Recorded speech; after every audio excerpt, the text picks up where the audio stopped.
Well, it's funny you brought up the builder thing. I just did a video on my channel here, basically saying not necessarily about what they're paying agents, but I'm seeing a ton of builders going, "Hey, by the way, our bad. We missed you. It's been so long since we've seen you. Hey, by the way, we're gonna take $10,000 off our prices, and we're gonna give your client $7,500." So I had a full video on that. Actually, it landed Tuesday. So it's funny you say that because Austin. So I have a lot of, agent friends all over Florida. And I was here before Lennar did that whole thing. They started it in Florida.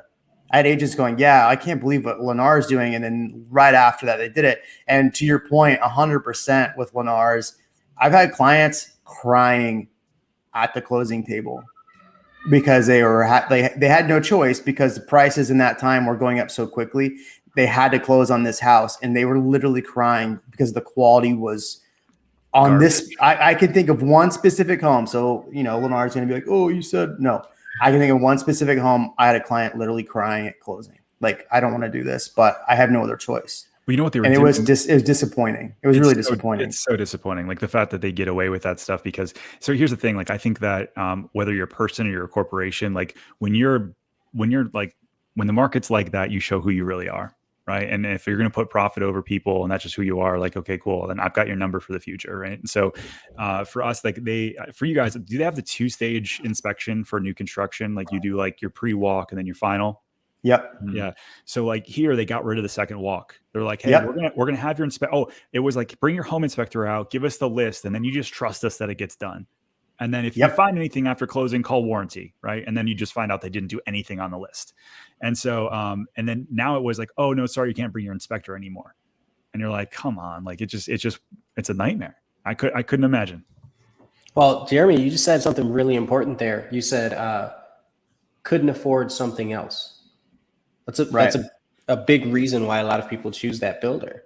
Right. Oh yeah, no, they're definitely in the price points that are like, "Hey, you can't afford anything else, so we're it for you," right? So we're in the situation where we have similar tier of builders, but they're either bidding or just out of house, like they can't build because they can't afford to buy the land.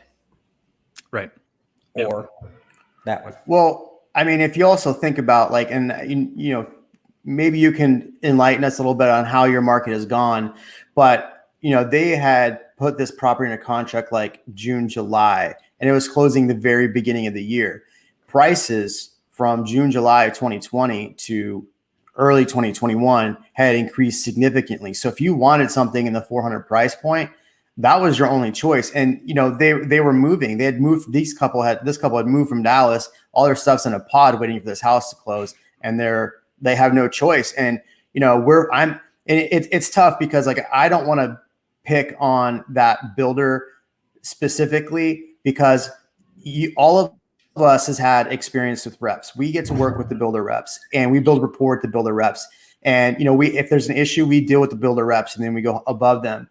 But I can't tell you how many great reps I've worked with at that company. The construction crew, the general manager or the construction manager, and they're just like, "Look, this is what the upper people are telling me to do. I have to do that. And I feel for you. I understand." I mean, so it's really tough for me to see that builders have done that to a lot of people and they're getting away with it. Have you seen one thing that we saw here in Austin, and I want to see if you've seen it, is where now that prices have increased, they're looking for reasons to terminate on clients?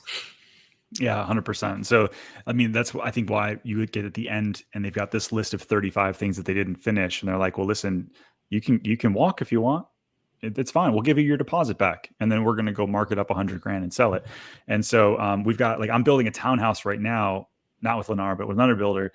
And, they're just blaming on supply chain issue. But the problem is I locked in a price for an investment property at like $300,000. Those same ones are selling for $400,000. And they're like, "Well, fine, we'll give you your deposit back. Take it. It's fine." And I'm like, "Well, no, I mean, I still want my townhouse. I just want you guys to deliver." Right. Right. And it's, we're seeing that a lot of those as well.